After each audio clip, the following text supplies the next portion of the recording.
पैदा हुई एक आत्मा अपना हक लेने वापस आ गई है। हम सुंदरपुर के लिए बहुत देर हो चुके हैं, लेकिन हमें दूसरों के लिए बहुत देर नहीं होनी चाहिए। अंधेरा बढ़ रहा है और हवा उसका नाम लेकर आ रही है। बस कुछ ही मील दूर एक कोमल नदी और हरे भरे खेतों के एक स्ट्रेच से अलग दरियापुर गांव एक अलग दुनिया थी, जो जीवन और रंग से भरी हुई थी। वार्षिक मेला पूरे जोरों पर था, ध्वनि और गतिविधि का एक जॉयस एक्सप्लोजन जो फसल और जीवन के सरल सुखों का जश्न मना रहा था।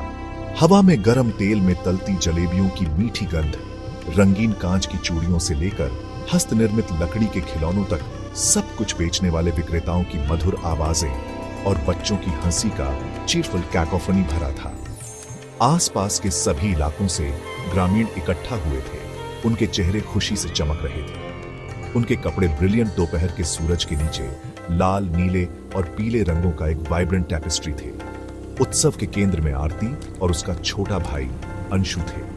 आरती अपनी ब्राइट इंटेलिजेंट आंखों के साथ अंशु पर स्नेह और कोमल अधिकार के मिश्रण से नजर रखे हुए थी। अंशु 10 साल का लड़का जिसकी शरारती मुस्कान थी, उसे विशाल फेरिस व्हील की ओर उत्साह से खींच रहा था, जो नीले आकाश के खिलाफ ऊंचा खड़ा था, लकड़ी और लोहे की एक मैग्निफिसेंट स्ट्रक्चर। दीदी प्लीज, बस एक राइड।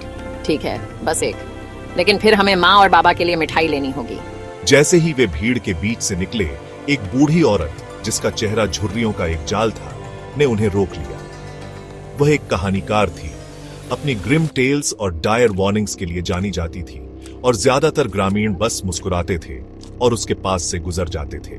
सावधान रहना बच्चों, मेला खुशी लाता है, लेकिन ये एक लंबी शैडो भी डालता है। वे कहते हैं कि काला बच्चा तब वापस आता है जब चांद सही होता है।